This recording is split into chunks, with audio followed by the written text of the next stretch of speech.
Hi everyone, it is Kimber, the study abroad specialist here. And for this week's video, we are going to be talking about the 4 common myths of study abroad that you should go ahead and forget about.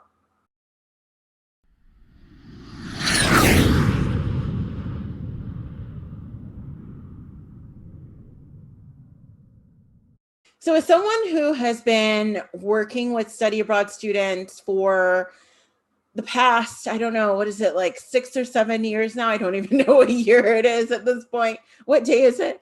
Um, I would say, and I mean, obviously being a study abroad student for several years before that, that there's so many different myths that fly around about study abroad. And I think that it comes from just a lot of different places. Obviously, the number one place is Google. So just get rid of that right now, turn it off. But don't turn off this video.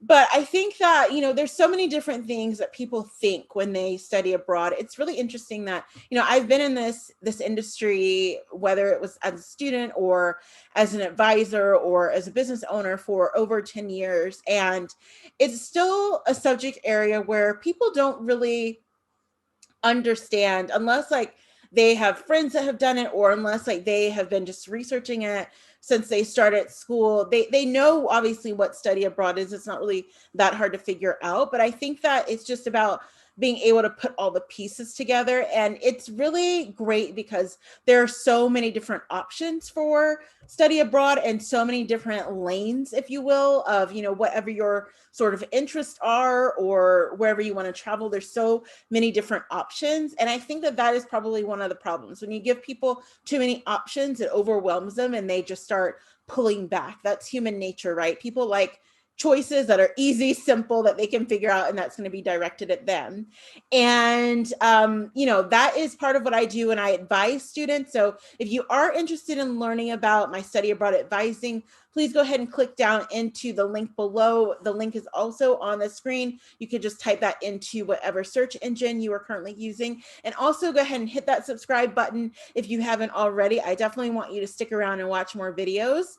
But in thinking about the kind of common myths that I hear, there are 4 that stand out to me. And so we're going to cover those today. The first myth is I cannot afford it. So I'm going to be really honest with you. Study abroad is not a cheap endeavor. So it is not something that is, going to be coming to people for, under, let's say $100 a week, something like that, where you can do that. I think that it's really interesting when you think about affordability and you think about cost, just like anything else, it is all relative to you. It's all relative to where you come from, and it's all relative to what you're looking for. So for example, I mean, study abroad is definitely, it can be affordable for sure, but it is expensive. But I think that depending on where you're coming from, it may look more expensive. So for example, as an American student, like it or not, definitely most of us do not like it, even though we have to deal with it.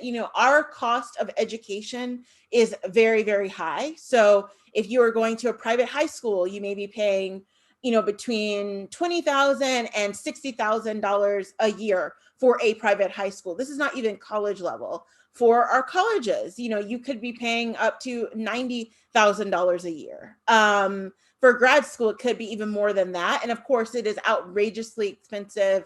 I don't think, anyone who's sort of coming from any angle, no matter what your political beliefs, most people think it's just outrageous. But to a lot of us here in the US, maybe paying $20K for a study abroad program, like that seems like a bargain based on what we pay every year for college, right?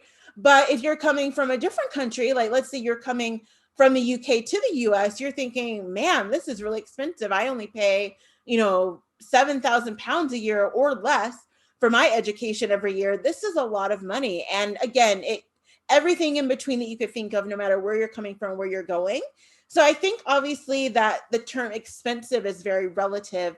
But I think that one of the things that students don't consider is, as I was saying at the top of the video, that there are so many different options. So you don't have to spend an absolute fortune to study abroad. You can do a short time abroad. So you can do a semester abroad. And depending on how you're doing that, if you're doing that through your school, particularly if you are a Canadian or US student, you often have the opportunity to use whatever financial aid you already have within your account that you've already applied for. It's treated as if you were just like doing a regular semester, except for you're doing it abroad. There are so many different types of scholarships out there. Again, those are very competitive.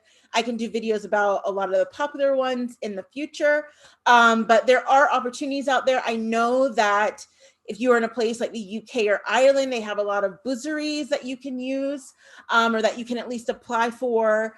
A lot of kids do crowdfunding, at least they did before everything happened in 2020. I don't know if that's still a popular option for looking for study abroad opportunities, but it is, I would say that it is expensive, but it's not as expensive as you think. And I think that you have to factor in all the different things. So as I was saying in one of my first videos that I did on here and that I talk about in the e-guide that I have, which is also linked below, the free e-guide, where I kind of talk about how you can sort of start planning your program, is you definitely want to figure out like what program you want to do. Because as I was saying, there's so many different types of programs out there. So there are programs that are just very general study abroad.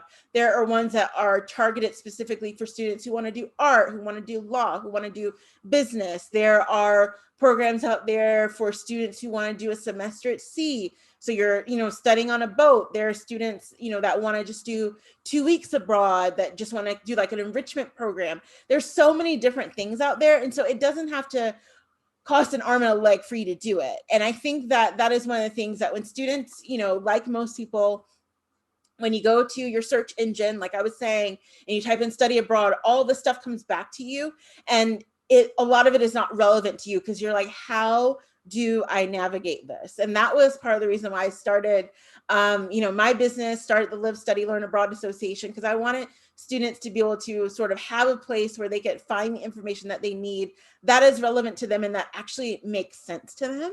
And so, like it is expensive, but it doesn't have to be overly expensive. You need to figure out for yourself.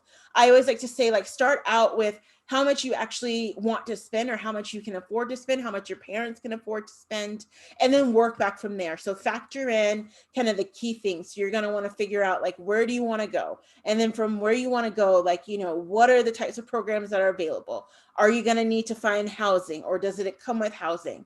What's the visa situation? What does that look like? How much is on average does it cost to live there per month? So what are the things you're going to need? Are you going to need cell phone service? Are you going to, obviously you're going to need things like food. How much do people typically spend on things like that every single month? Do you need to commute to wherever you're going? There are all these like little things that you sort of need to break down. Now, if you are a member of the Live, Study, Learn Abroad Association, you want to learn more about that, the link is in the description box.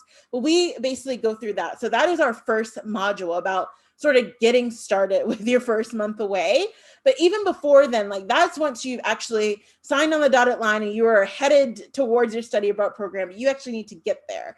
So it's like you want to think about all of these things, but break them down. And then once you have that baseline number, you can, without a doubt, find a study abroad option or a semester away option that is going to be worth it to you based on whatever your budget is. There's something out there truly for everyone. I don't want people to feel like, again, like just ignore that myth of I can't afford it. There's something out there for everyone. Now, it may not be, I want to point this out. I want to put this caveat in. It may not be in your top country that you want to go to, but it's an opportunity.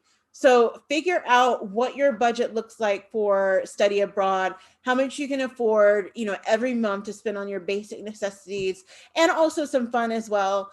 And then when you want to go, and then you'll be able to figure out a program that works for you. I promise you there is something out there for you. So ignore the first myth. Study abroad is not too expensive. Everyone can find something that fits within their budget.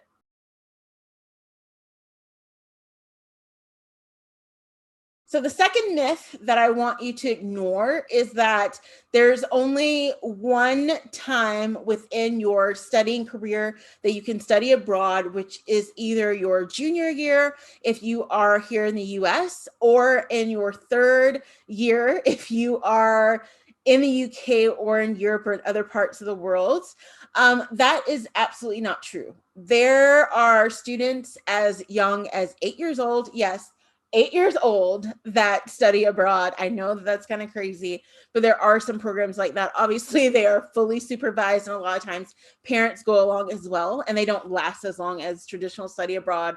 But there are students as young as 8 years old that do it. So there is not a set time that you can do it. Now, I think that a lot of that comes from, particularly here in the US, there is a common theme, a common pattern. And I myself was the same. I did it a little bit different because I did a year abroad during my junior year. So basically, my junior year was abroad. Most students, on average, this is a typical, they tend to spend the spring semester of their junior year abroad. Now, there's not some type of common law or rule about that in American schools, but that typically is how it has worked out.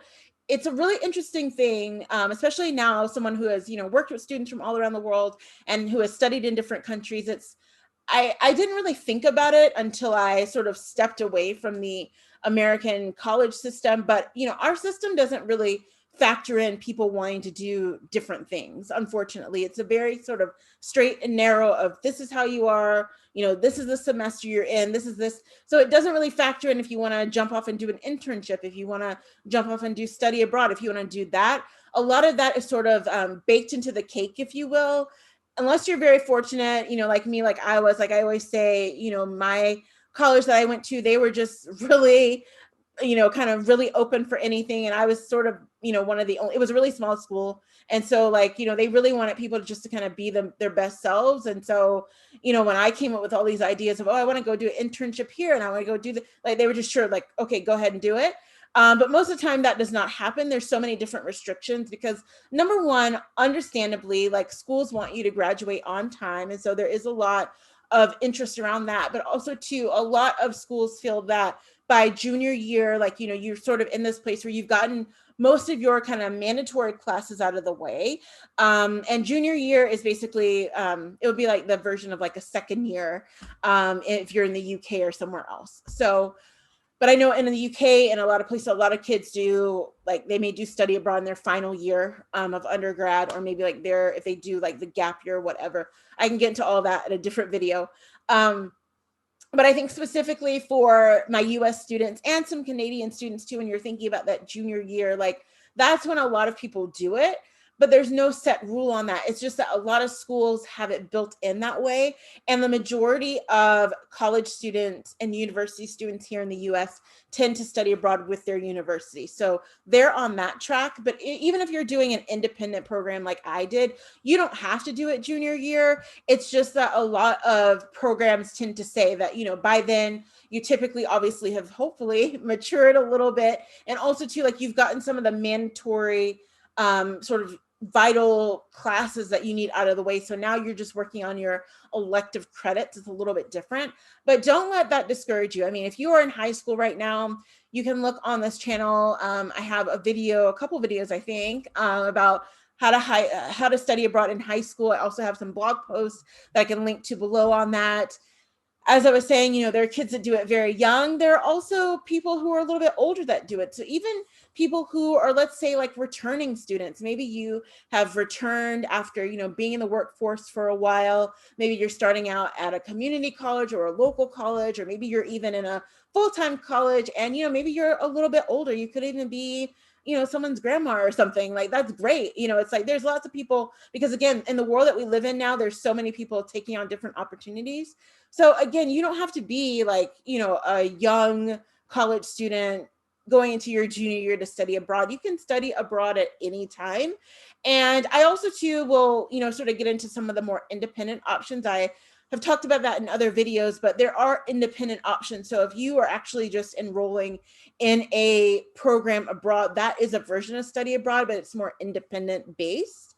But regardless of whether you're doing it through a school, that you're currently enrolled in, or if you're going to a school in a different country, there's no set time of when you can do it. There is a recommended time. And of course, I always like to say that it does depend on where you go to school. So there are some schools that do limit you just to the junior year specifically, or they may say that you can only apply once you're a sophomore. Obviously, kind of coming out of 2021, 2022, that could have all changed. So maybe now they just have it open for everybody. You'll have to look directly and see what your school is doing. But I want you to get the myth out of your head that, you know, you can only study abroad at this specific time and you're too young or you're too old. It's not true.